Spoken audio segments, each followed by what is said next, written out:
Hi, what's up, ladies and gentlemen? Kevin Porter here. I'm here with Dallas Baldwin. We're fucking finally making it happen, Dallas. This is a dream come true for me. For once, I get to talk about one of my favorite topics without people saying, "No one gives a shit about your stupid Japanese robots." We gotta find those people, Dallas. Like, who the fuck's yelling at you over Transformers, dude? I wanna find these people and pay them a visit. Step outside. It's like everybody's just like, dude, fuck Transformers.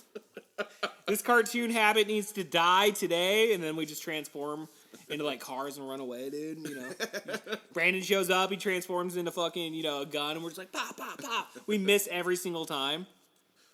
He would turn into a gun, wouldn't he? Maybe 44 Magnum or whatever it is, right? The one he shot me with. Yeah, Dallas knows all too well about Brandon holding a gun, dude. Shout out to roommates, dude. Channel 23 Productions here for the very first episode of the podcast in disguise, dude. So, like, my fandom with like Transformers goes back definitely. Like, I don't necessarily remember watching it as a kid. Like, I was really into like Ninja Turtles and like Ghostbusters, and my mom told me G.I. Joes too, which I remember having like G.I. Joe action figures. But I don't really remember watching the Transformers, dude. It wasn't until I was like well within my 20s when like I would catch like some episodes here and there. But yeah, dude, again, like you said, dream come true, right? Like we get to sit here for fucking 30 minutes and discuss the very first episode of the Transformers cartoon series. More Than Meets the Eye Part 1. It was I was born in 86, and by that point, ironically enough, I was born the day the Transformers movie came out. Are you serious? Yeah, August 8th, 1986. I didn't know that until a few years ago, even. I knew it was 86 sometime, but not the exact date. But that was actually kind of wild when I found that out. I wasn't aware of it until about the 90s. And I had a cousin that had a bunch of them. Mom taped them on VHS and stuff like that. Episodes missing here, but it's not like it's really continual lore. But I thought that was the coolest thing ever. And even though it was, for the most part, over in the States by about 1991, the toys were still readily available just about everywhere. So that was a big part of my childhood growing up. Well, here we are today, dude, talking, and it's like that's why I was so excited to like do this series with you, is because you have such a wealth of like knowledge when it comes to Transformers, and I feel like I'm the student here. Like I'm here to learn, Dallas. I'm putting my ego aside. Like let's talk Transformers, dude. By the power of autism. By the power of autism, I bestow you Transformers, robots in disguise, ladies and gentlemen. Like I said the other day, I have like an encyclopedic knowledge of useless information. Works perfect for a podcast. Yeah, well, but this first episode, when it first ran in the States, it was really only intended to be a pilot to see if the cartoon could even take off. September 17th, 1984, dude. Mm-hmm. They had the comics that were out, and the toys had been brought back by Hasbro and released in the States by that point. And they knew they had to have some kind of lore to back it up, and that's initially what the context of the comics was released for. But like the success that they had with the Real American Hero, G.I. Joe, they got the same in-house animation studio basically to do the Transformers cartoon. It was the same design team, same animators, everything, and that's why those two seem so similar. There's even a bit of crossover between the two continuities, which you'll even see later in the Transformers cartoon series. But with this first one coming out, they didn't know what kind of popularity they could gauge off of it. They had some idea, I'm sure, but by the time they'd released that first episode, it was only supposed to run in a 3-part series as a pilot. And the very first episode does a really good job of showing how the Autobots left Cybertron, what was going on, the background, and did a pretty good job introducing those initial characters from the Generation 1 line. Yeah, dude, and like for support of this podcast, we're enabling the help of tfwiki.net, like in the Transformers Wikipedia page. So like you're talking about establishing the characters on here, dude, and like right off the bat, dude, I'm like, there's so many fucking characters being introduced just within this first episode. I understand that like full attention is being put on them like through the plot and whatnot, but like they're still there, which obviously they're fucking a huge like army of robots and shit. But yeah, I was like right off the bat, dude. There's so much like information coming at you within that fucking episode. There was a lot of exposition they had to get through. Like I said, at the time they thought they were only doing 3 episodes, but around that point, I don't actually think any other characters who are introduced over the second and third episode of More Than Meets the Eye. Some of them didn't really have direct speaking roles. Reflector only says one thing, but they did try to actually make sure that in that one episode, everyone got a speaking role at some point. Well, you got to give everybody a little bit, dude. You got to cut them off something, dude. Like, hey, man, you're going to come in for this 3-part episodic fucking cartoon. Hey, man, we got to at least give you one line. We've only got 90 minutes to do this. We got to get exposition out of the way. We got to plow through this shit, dude. Well, it's like on a side note, dude, like I just picked up the complete collection of the original Transformers comic series. And so I'm like 3 issues into that, dude. And just like, yeah, again, the same thing's happening. Like, there's so many characters and they all have to say one thing. So you're like, those first like 10 pages, you're like fucking getting hit in the face, dude. So it's like, that's why I said, like, I'm like so interested to start this podcast to be able to talk to you and like learn about the, just get into the nerdism of fucking Transformers. Well, one thing you can do to always be right is as long as you say that Rumble is blue and Frenzy is red, and I will die on that hill. So we talked about this during this episode, and I asked you, I was like, well, which came first, Dallas? Was it the cartoon or the action figure? Well, it was the action figure, and that's the argument that the Rumble is red, Frenzy is blue people make. They're wrong, but that's the argument they make. It doesn't matter what they say, dude. I mean, it predated it by a whole 12 months. But by the time the cartoon came out, of course the comics were out, but I was 4 years old. I could barely read by that point. What did they expect me to do? Read that on the packaging? No, Megatron had to say deploy Rumble. And what color was he? He was blue. I'm not gonna argue with it, dude. I'm gonna have your back on this one, dude. So if anybody in the fucking comments wants to throw down, we're gonna fucking come at you, dude. AKA if anyone wants to be wrong, then they're fucking wrong, dude.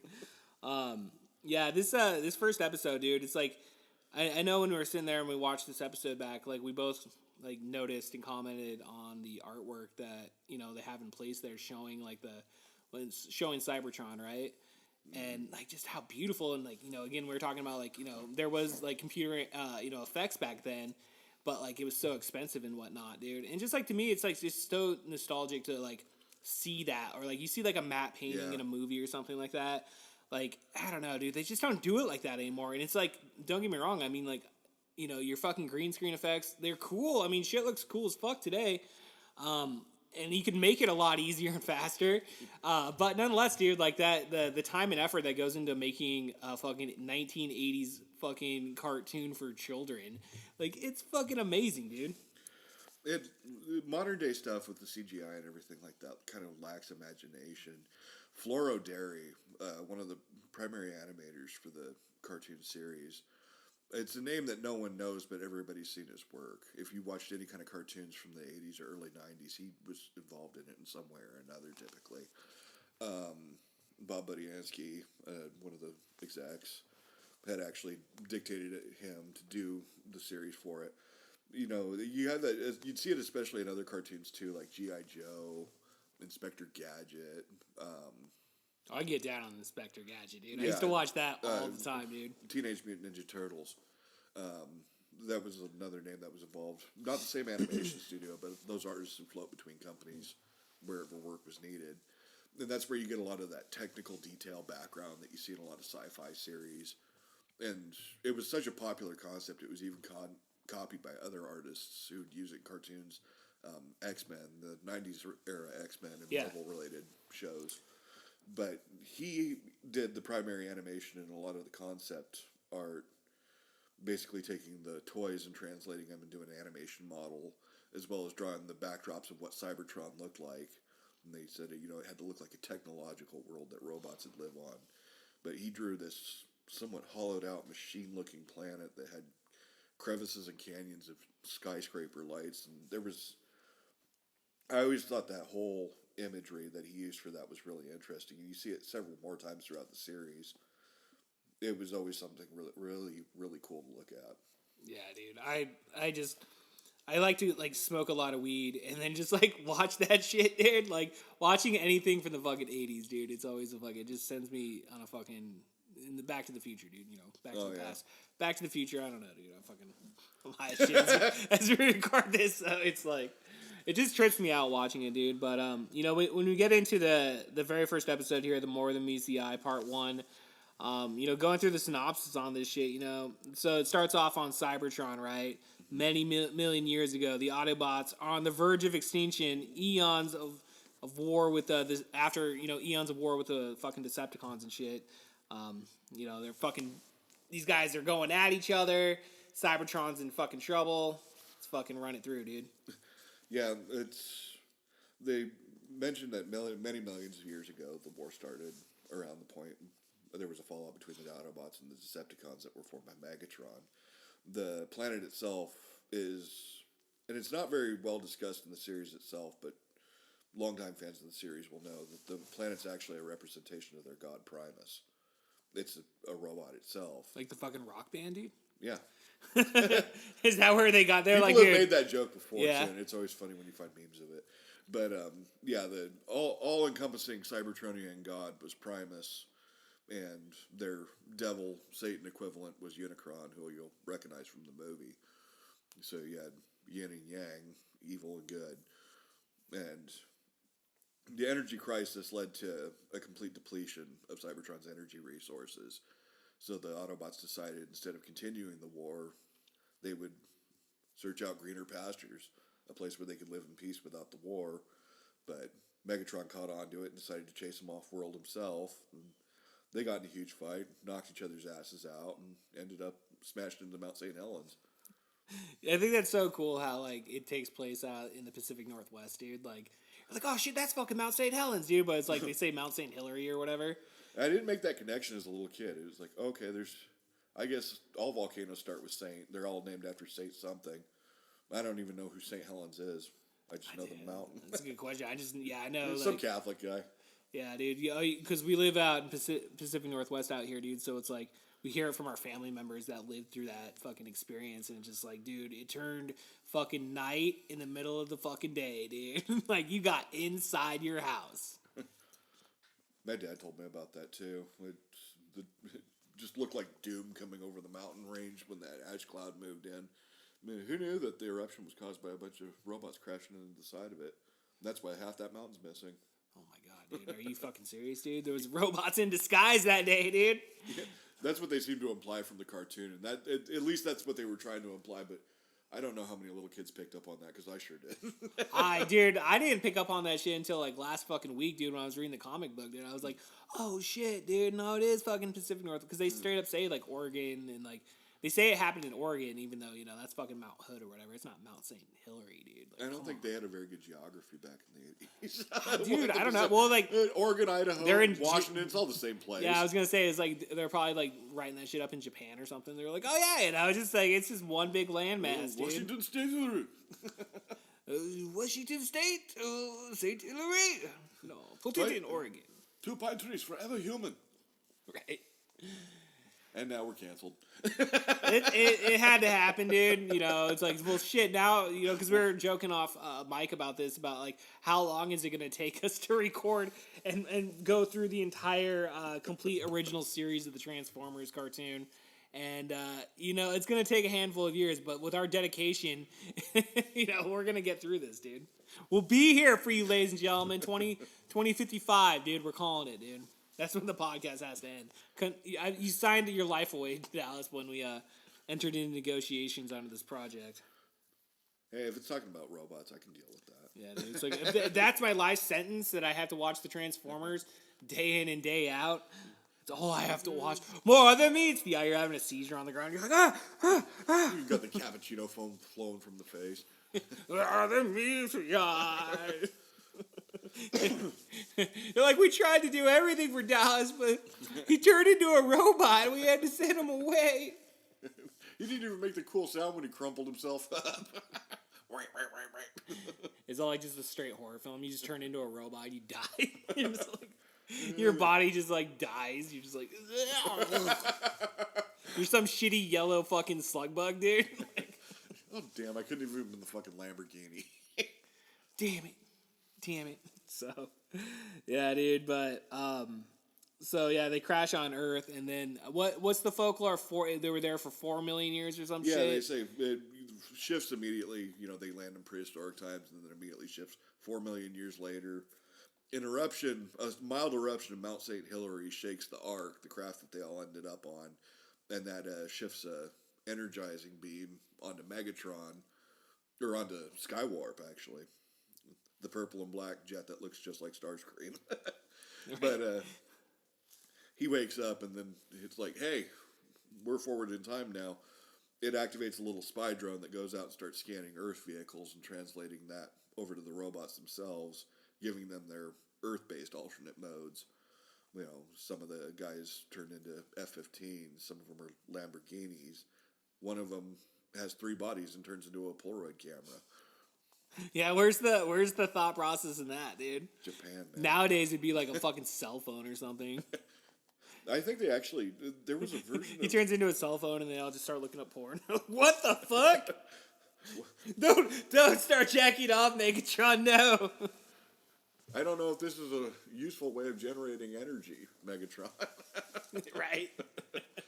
This seems to be a waste of time. We're clocking you in, dude. Come on. Just shoots hot oil all over the fucking cell phone. It burns it. Now I'm melting. It would be Starscream's claim to leadership. He'd finally be able to overthrow Megatron because Megatron would be busy all day. I found this thing called porn. Oh my I god. have discovered porn. Now is my time to take over. That'd be fucking brilliant. the adult spin-off of Transformers that no one ever got. More than meets the eye, my eye. Oh, it shot my eye.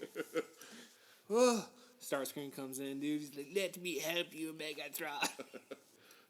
Soundwave walks in, he's all fucking blowing Megatron. Now we're canceled. Now we're canceled. But yeah, Mount St. Hilary, totally not Mount St. Helens, has a mild eruption in the 80s on the nose, and wakes the Decepticons up. They realize, hey, this thing just woke all the Decepticons up, and we helped each other out, and the Autobots are all still here, completely powered down, so we can just take over this planet. So they exit the Ark and realize that they can exploit the entire planet to refuel their energy, head back to Cybertron, and rule it like they always intended. And there's absolutely nothing going on that will stand in their way. Except for Starscream decides that he has to take a little shot to the nuts and kick him in the stomach by firing a few blasts at the Autobots, just to say goodbye, as he says. And ends up not firing a blast that knocks Optimus Prime into the re-energizing beam, to which his first thought and first word in a million years is, thanks. I know, dude. We were making fun of that, dude. And yeah, like, if they wouldn't have, like, fucked around with that shit and, like, shaking it all up more, dude, like, they would have been good to go. But, of course, the Decepticons always fuck themselves over in the end. Namely Starscream. Starscream's a fucking dumb bitch, I dude. mean, in the cartoon, they all had to be incompetent because, the good guy always has to win at the end. But Starscream, he will make decisions throughout this series that you will just shake your head and go, why? But he's kind of like my favorite. Like, I like Starscream, dude. He's like his voice, like you're telling me it's the same dude that does Cobra Commander from G.I. Joe. So Chris Latta, he was brilliant. Never really known as a comedian himself. Probably got to some of the mid-range stuff. Some of his stand-up is funny if you look it up on YouTube, though. Especially when he uses that screechy voice to describe his wife. Dude, that'd be so funny, dude. I gotta check it out, dude. Like, I didn't realize like he did stand-up comedy. So I'd be interested to definitely check that out. That's another thing about Transformers is the voices that appear in there. Casey Kasem, Peter Cullen, Frank Welker. Most people don't realize the same voice of Scooby-Doo is the same voice of Megatron. Whoa, no shit. Yeah. I didn't know that. And Scooby-Dooby-Doo, I'm smoking you. We're gonna get real high. Scooby-Doo. I see you smoking hella weed now. We're gonna no. That's where I lose it. I don't know. Yeah, that was another thing is most of those voices you recognize from Transformers. If you were a fan of cartoons through the 80s or early 90s, you recognized them through just about everything. I mentioned Inspector Gadget a moment ago. Frank Welker basically used the same synthesized voice for, was it not Doctor Doom? It's like Dr. Cat or some shit like that. Yeah, Dr. Claw or something. Dr. Claw, the bad guy in Yeah. Inspector Gadget. Yeah. Used the same synthesizer voice that he used when he played Soundwave. That's so cool, dude. Oh man, I fucking dude. I just like love like old cartoons, dude. There's just like I don't know. There's just something about it that it's not replicated. You can't fucking replicate what they were fucking making back then, dude. And it makes me want to take a fucking time machine, bro. Like I want to go back and live the 80s, dude. It's like part of me does, but then like part of me is like, oh well, I got fucking porn on my cell phone, dude. So it's like, do I really want to go back to the 1980s? Yeah, you could get porn on your cell phone. Back then, you'd have to like walk into a store with a bunch of creepy dudes. Yeah, I still do that sometimes, but you know. It's Sometimes you got to see it's like stepping back in time. It's because these guys have phones too. They could easily get that shit on there, but they have to go to a public place where someone gets to see what kind of weird stuff you want to watch when you get home. Well, sometimes, dude, it's like you want to share your freak, dude. So you might as well go to a public place and look at porn and sex toys with a bunch of other people. It's like, hey, what's up, Rob? Oh, dude, what? I'm at a porn store? Oh, dude, just walks out all embarrassed. Like, what's up with Rob, bro? It'd be even worse if someone working the counter recognized you. Hey, Mike. Hey, yeah, those sex pills up there, are those any good? I heard those are pretty good. Yeah, actually, we got a lot of fucking orders for these things. Go ahead and try it. All right, man, I'll come back and tell you about my boner later. I'll call you. Send him a text message. I'm in the hospital. I took too much. I drank on it. Like, I know you're not supposed to drink on these. I drank on it. I'm sorry. And now they can't close the casket lid.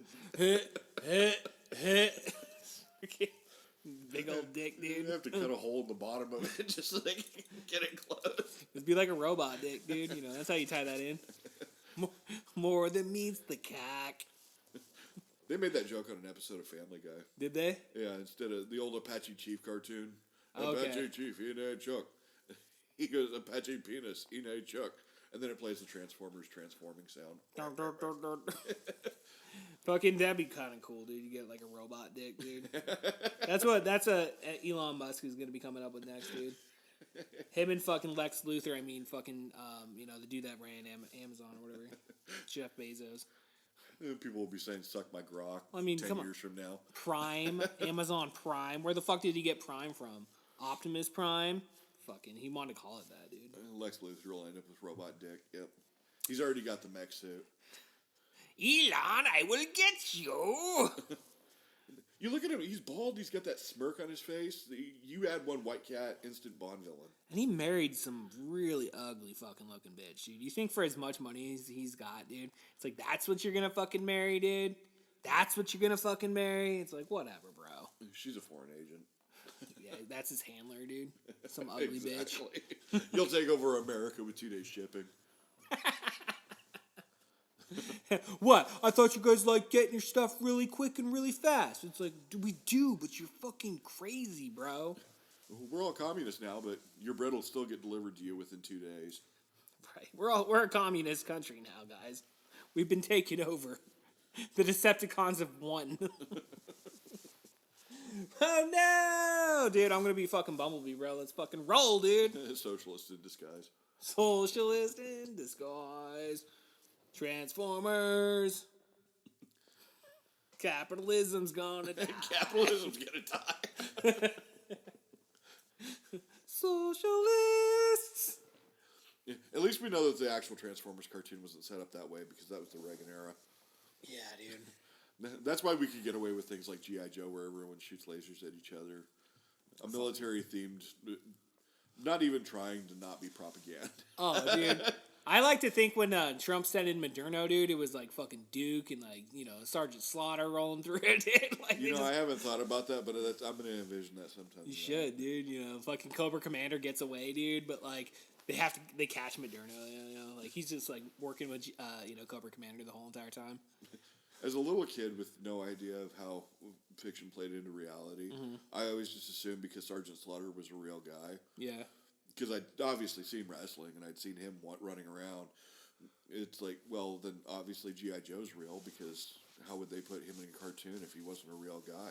Right. So, you know, he does his wrestling now, but G.I. Joe was a representation of the stuff that he did that led to the greatness that was Sergeant Slaughter. He just retires. He's like, I'm done with the U.S. government. I'm going to go into professional wrestling now. I'll still do commercials for him. Go Joe, dude. That's gonna be our other side podcast, dude. You know, fucking Oh, I G.I. Joes, dude. That we're just gonna have a whole Hasbro series, dude, going or whatever the fuck it is. Yeah, Hasbro, whatever. I don't fucking know, dude. This is how we don't get copyright strikes. Smoking way too much weed. This is ladies free and gentlemen. advertisement, Hasbro. Remember that. Just remember that. Send us When free you're hovering over the Transformers. copyright strike button, just remember that. Like, dude, they said it 30 times in one episode, dude. If you had any idea how much money I've given your company, Yeah. You owe me, Hasbro. I would need a fucking tax write-off. I'll dude. straight up pull that Costco membership on you. Yeah, dude. Fucking what's up, dude? Like, I got receipts, bro. He has receipts going back to the 1980s. He's been with us for quite a long time, sir. Megatron's just like, no.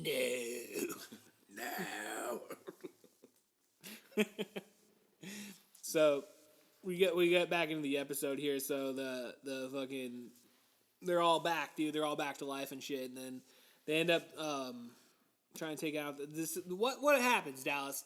Lead me through the rest of the episode. Well, the Autobots realize that the Decepticons are on the loose, and that our planet has no way of defending against that. So he sends out Cliffjumper and Hound to scout around and do not engage the Decepticons. And meanwhile, the Decepticons are busy building themselves another ship that they can load up with all the energon they purge from this planet. And that's when Cliffjumper and Hound catch up to them. And from there, they decide that, you know, Cliffjumper, being the great listener that he always is, he actually shows himself to be kind of a hothead as the series goes on. Yeah. But decides, oh yeah, Prime told us not to shoot at him, so I'm going to pull out my bazooka and I'm totally going to take a pot shot at Megatron. And miss, because plot armor. No one ever hits each other, dude. They're all such Absolutely. bad shots. We were joking about that watching the episode when the Decepticons are chased off and decide to purge all the energy they can from an oil rig. There's a pair of Transformers that engage in a gunfight with each other, standing about 5 feet apart, and neither can hit the other. It's fucking more than meets the eye, dude. The They're stuff you don't shitty pick up shots. on, yeah, they're cool everywhere else, so they got to be bad at something, and apparently gun. Well, I mean, I know you said that they originally were only doing like a pilot or whatever, and probably, I don't know, did they have the intention thinking that they would be picked up or something? Was it just, it truly was like thought of as just like I've a never one-off, seen or? it said outright, but I'm always, given the success that Yeah. the G.I. Joe cartoon had at that point with their toy line, I think they had a pretty good idea, given what a hit the toy line for the Transformers. That's why they already introduced was. like 20 characters in one episode. They're just I'm like, pretty dude, sure they we're already- making money, dude. I'm pretty sure that they had an idea that the series would continue on after that. I wouldn't even be surprised if they said that they already had other episodes in the works, storyboarding and already drawing them out, saying, look, we haven't got the green light yet, but we're going to. It's pretty much a given. Yeah, dude. It's like, dude, we're going to make so much money off these stupid American kids. All I do is win, win, win. It's like two toys in one. It turns from one thing to the other. What's Yeah. not to love about that? And actually, especially when it comes to people like me, having a few of those on your desk definitely makes the day go by faster. It's like, oh, look at that, dude. Starscream's staring back at me. Fucking- Yeah, I've got one with me right now. yeah, I know. It's like we're an audio only podcast, but yeah, dude, straight up, Dallas brought in some fucking toys, dude, for the fucking desk. Yeah, Thundercracker. That was actually one of the first Transformers I ever got. I have the original one still. They don't look anything, especially for fans of the toy line will already know this. But as the years went on and progressed, you had the original metal and die-cast toys that came from Japan, and those were a huge hit. They were really simplistic, transforming from a robot into another thing, and it was usually originally intended for something completely different called Diaclone in Japan. But as the years have gotten on and engineering's gotten better, we've gone from toys that didn't really resemble, in a lot of cases, the characters they were supposed to be. Especially Ironhide and Ratchet. If you know, you know. But now they've gotten damn near cartoon accurate models that actually transform. And it's gone into kind of a renaissance in later years, especially now with people's nostalgia from things from the 80s, the 90s. It's definitely in its renaissance, which is perfect for me. I was gonna say it's kind of. I mean, we talk about like taking fucking time travel back to the 80s. Well, it's like, yeah, he actually had shittier fucking action figures in the 80s compared to what we have now, dude. It's the same thing with wrestling toys, dude. It's like they used to have those big rubber dolls, and it's like those are cool, but it's like you can't like bend them or anything. You can't like put them in moves. Static pose. I had Hillbilly Jim. Yeah, dude. And then they had the LJN one. Well, those were the LJN ones, and they also had that. I guess Hasbro. I mean, I don't know if I can remember. What the fuck? I think it was Hasbro, wasn't it? Mattel owns wrestling. Was it Mattel? Well, I know like now they do Mattel, but it was like old WWF toys. I'm pretty sure. Yeah, dude. It was like they were like fucking. I don't know. We're gonna bring this shit up, dude. They're like anyway, dude. Fucking like as the years have gone by, dude, you fucking get really cool action figures, dude. So. Yeah, that has been kind of the case with everything. G.I. Joe especially. Yeah, dude, I got fucking Sergeant Slaughter up there on the fucking shelf right there, dude. It's got like the blue fucking tank top though. I don't like that. There's a few versions out. Yeah, I like the black one, dude. I wanted the black one, but they only had the blue one for like it was like $20. So I was like, oh fucking, I'll just get it anyway. But let's go ahead and finish up fucking episode 1 here, dude. So. Episode 1 finishes up with introducing basically the core cast of characters. And that'll shift on and on because in reality the entire show's a 20, 30-minute cartoon. Or commercial. And so other characters will get the spotlight as time goes on and more figures were released. Yeah. But you still have your core cast of characters that were in every episode. Ones like Wheeljack. Bumblebee, who was introduced because they figured the children would be more relatable to him. Because he's small or something? Yeah, because he's small. Yeah. And Bumblebee's a cool fucking character, dude. Like, I like Bumblebee. I like the fact that he talks in his voices in a speaker box. Fucking Michael Bay. Fucking Michael Bay, dude. Maybe one day, dude. For our Patreon, dude, we'll fucking review the Michael Bay movies. People are gonna have to pay us money to watch that shit, dude. Pour hot sauce in my eyes just to get myself angry enough to talk about it. You're just like going back and forth. Fucking rage bait, dude. Incoherent screaming. It's the entire episode. This is what you get. You fucked my childhood, Michael Bay. Yeah, dude. So I mean, like we do get introduced to some human characters also. Yes. Within the first episode. Spike and Sparkplug Witwicky. Yeah. Because those are totally normal Earth names. Dude, I don't know. Sparkplug Witky. That's pretty fucking badass, dude. I want to be called that. Yeah, it wasn't. Call me Sparkplug. I work on cars. Yeah, I wear a hard hat and I dress like a mechanic, even though they found me working on an oil rig. But. Yeah. Those are their human counterpart friends that last with them throughout pretty much the entire series. I mean, Spike is a main character that sticks with them almost all the way to the end. You see him as a grown man by the time we get to the movie. Yeah. But he's represented by a younger... It's like a 2-year span, dude. Yeah. He becomes a man. You see this right here? That means I'm a fucking man. I'm a fucking man. If you know, now you know. And now we're canceled. Like, let me Google that. What was Don't that? Google that, folks.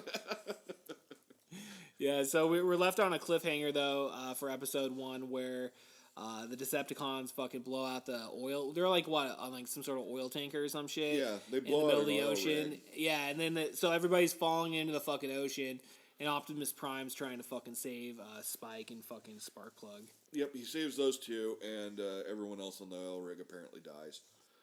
We gotta wait till episode 2. We can't jump the gun yet, dude. It's not bad, though, because they weren't main characters. We don't know who lives or dies, dude. Yeah, they swam to shore. It was probably fine. Going into this, dude, I'm gonna believe that no one died, dude. Optimus Prime was shown rescuing exactly 2 people despite an oil rig full of people going into the drink.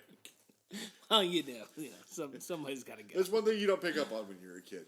But, yeah, and that's pretty much where the episode ends. Yeah, dude, which Then we'll get leading to into episode 2. Where they they get to know Spike and Sparkplug a little bit more as they go on. Yeah. They explain where they're from and demonstrate what their abilities are and why their abilities are that way to the humans for exposition reasons. Sure. You know, you have to do that so kids know how to play with the toys. I mean, dude, you gotta have an instruction manual when it comes to some of this shit, dude. So why not do it within the fucking TV show itself, dude? So, man, fucking, that's episode 1, dude. More Than Meets the Eye, part 1, dude. That's fucking good shit, dude. It's a nice way to kick off this episode, or kick off this entire series here. Yeah. Yep. That, like I said, I'm ecstatic to be doing this. This is actually really cool to use this medium to talk about one of my favorite things. Hell yeah, dude. Well, all right, man. Well, I guess should we plug anything before we go? I feel like we should plug other shows. We have a lot of other things going on, dude. Yep, we have Roommates that's been out since summer 25. Yeah, dude. If you get a chance to see that, take a look at that. Yeah, dude. You're on YouTube right now. You're on the Channel 23 Productions fucking YouTube page. Check out fucking Roommates. Give it a like. Give it a subscription. And dude, we got other shit too. We got fucking new episodes of Video Rental Chaos. Killer Clowns from Outer Space episode that just fucking dropped. Fucking podcast no one listens to, dude. Every fucking week, dude. Check out new episodes. Spin this coming this spring. Yeah, dude. We got a fucking brand new episode of Spin This Become Porter we're fucking working on. And we're finishing up Brandon Allen Presents Enter the Darkness, dude. So that is all to come in the coming months. And we'll be back with episode 2 of More Than Meets the Eye, you know, part 2 or whatever. So, all right, well, I'm Kevin Porter. I'm Dallas Baldwin. We'll see you guys next time. See ya.